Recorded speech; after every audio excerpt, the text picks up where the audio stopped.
দীর্ঘ প্রতীক্ষার পর নবম পে স্কেল বাস্তবায়নের দ্বারপ্রান্তে পৌঁছেছে তারেক রহমানের সরকার। তবে নতুন বেতন কাঠামো বাস্তবায়নের প্রস্তুতি যখন চূড়ান্ত পর্যায়ে, ঠিক তখনই আলোচনায় এসেছে আরেকটি গুরুত্বপূর্ণ বিষয়। প্রস্তাবিত পে স্কেলে অতিরিক্ত সুবিধা পেতে যাচ্ছেন কিছু গ্রেডের সরকারি কর্মচারীরাও, যার মধ্যে রয়েছেন শিক্ষকরাও। বিস্তারিত জানাচ্ছেন শেখ ফরিদ। পে স্কেল নিয়ে ধরে ফিরবো, পে স্কেল নিয়ে ধরে ফিরবো। দীর্ঘ এক দশকেরও বেশি সময় পর সরকারি চাকরিজীবীদের জন্য নতুন জাতীয় বেতন কাঠামো বাস্তবায়নের পথে এগোচ্ছে সরকার। বহুল আলোচিত নবম জাতীয় পে স্কেল আগামী 1 জুলাই থেকে কার্যকর করার লক্ষ্যে জোর প্রস্তুতি চলছে। চূড়ান্ত গ্যাজেট প্রকাশ ও প্রশাসনিক প্রক্রিয়া সম্পন্ন হতে আরও কিছু সময় লাগলেও নতুন অর্থ বছরের প্রথম দিন থেকে বেতন বৃদ্ধির সুবিধা কার্যকর করার বিষয়ে নীতিগত সিদ্ধান্ত হয়েছে। সরকারি কর্মকর্তা কর্মচারীদের পাশাপাশি স্বায়ত্তশাসিত ও আধা স্বায়ত্তশাসিত প্রতিষ্ঠানের কর্মীরাও নতুন বেতন কাঠামোর আওতায় আসবেন। একই সঙ্গে অবসরপ্রাপ্ত পেনশনভোগীদের জন্যও থাকছে বড় ধরনের সুখবর। বিশেষ করে কম পেনশন পাওয়া অবসরপ্রাপ্তদের ক্ষেত্রে পেনশন সর্বোচ্চ 100% পর্যন্ত বাড়ানোর প্রস্তাব আলোচনায় রয়েছে। সর্বশেষ অষ্টম জাতীয় বেতন কাঠামো কার্যকর হয়েছিল 2015 সালে। এরপর পেরিয়ে গেছে এক দশকের বেশি সময়। এ সময়ে খাদ্য, বাসা ভাড়া, চিকিৎসা, শিক্ষা ও পরিবহন ব্যয়সহ প্রায় সব খাতে ব্যয় বহুগুণ বেড়ে গেছে। ফলে সরকারি চাকরিজীবীদের প্রকৃত আয় উল্লেখযোগ্যভাবে কমে গেছে। বিশেষ করে নিম্ন গ্রেডের কর্মচারীরা সবচেয়ে বেশি চাপের মুখে পড়েছেন।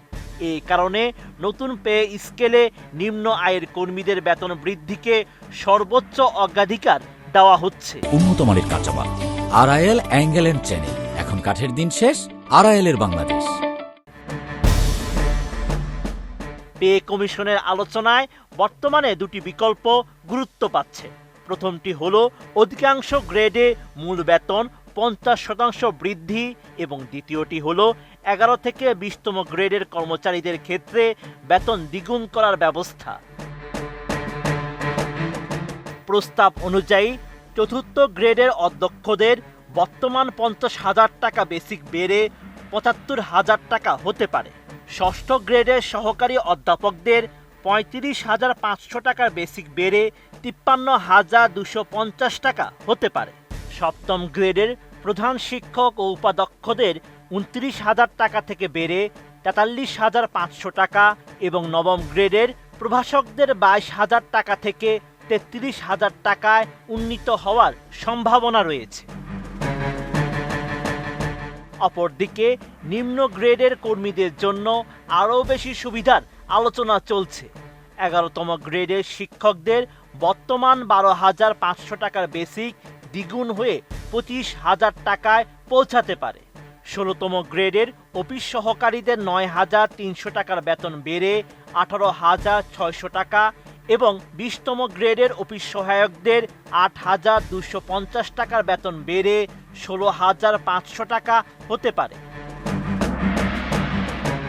এছাড়াও নবম পে স্কেলের সবচেয়ে আলোচিত দিকগুলোর একটি হলো পেনশন কাঠামোর পরিবর্তন। বর্তমানে যেসব অবসরপ্রাপ্ত কর্মকর্তা কর্মচারী 20,000 টাকার কম পেনশন পাচ্ছেন, তাদের ক্ষেত্রে সর্বোচ্চ 100% পর্যন্ত পেনশন বৃদ্ধির প্রস্তাব আলোচনায় রয়েছে। এর মাধ্যমে দীর্ঘদিন ধরে কম পেনশন পাওয়া লাখো অবসরপ্রাপ্ত ব্যক্তি আর্থিকভাবে উপকৃত হতে পারেন। বিশ্লেষকরা বলছেন, উচ্চ মূল্যস্ফীতি, জীবনযাত্রার ব্যয় বৃদ্ধি এবং সরকারি চাকরিতে বেতন বৈষম্য কমানোর চাপে সরকার নবম পে স্কেল বাস্তবায়নের দিকে এগোচ্ছে।